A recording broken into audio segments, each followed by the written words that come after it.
বন্ধুরা, বলেন তো এটা কি ম্যাচ ছিল নাকি ধ্বংসলীলা, ভূমিকম্প, সাইক্লোন নাকি অন্য কোনো কিছু ছিল?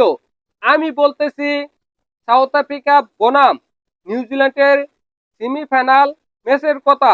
এই ম্যাচে সাউথ আফ্রিকা প্রথমে ব্যাটিং করে 169 রান করে 8 উইকেট হারিয়ে।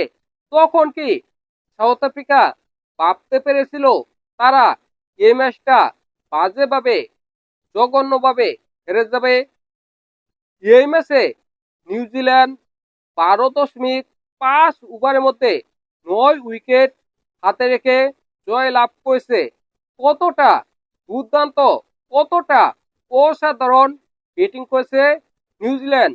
নিউজিল্যান্ড প্রথম 6 ওভারের মধ্যে 84 রান করে ফেলে বিনা উইকেটে, এবং প্রথম 10 ওভারের মধ্যে 124 রান করে ফেলে 1 উইকেট হারিয়ে। তখনই নিউজিল্যান্ড জয় নিশ্চিত করে ফেলে, এবং নিউজিল্যান্ড 12.5 ওভারের মধ্যে 173 রান করে ফেলে 1 উইকেট হারিয়ে নিউজিল্যান্ড জয় লাভ করে 9 উইকেট এবং 43 বল হাতে রেখে। এই ম্যাচে ফিন অ্যালেন অসাধারণ ব্যাটিং করেছে, দুর্দান্ত ব্যাটিং করেছে। তিনি 33 বলে 100 রান পূর্ণ করেছে এবং নট আউট ছিল। টি-20 বিশ্বকাপে 33 বলে সেঞ্চুরি পূর্ণ করা চারটিখানিক বিষয় নয়, অসাধারণ ব্যাটিং করেছে, দুর্দান্ত ব্যাটিং করেছে।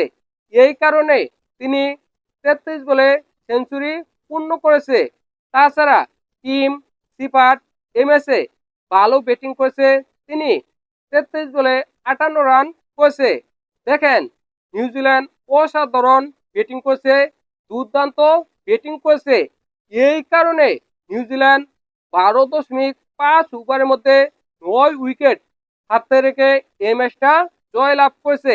কেউ কি ভেবেছিল নিউজিল্যান্ড সাউথ আফ্রিকাকে হারিয়ে ফাইনালে চলে যাবে? যেখানে নিউজিল্যান্ড সেমিফাইনাল খেলতে পারবে কি পারবে না তা নিয়ে সংশয় ছিল।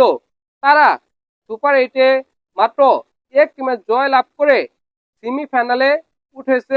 অন্যদিকে সাউথ আফ্রিকা সুপার 8-এ 4টি ম্যাচের মধ্যে 4টি ম্যাচ জয় লাভ করে সেমিফাইনালে উঠেছে এবং সুপার 8-এ ইন্ডিয়াকে হারিয়েছে।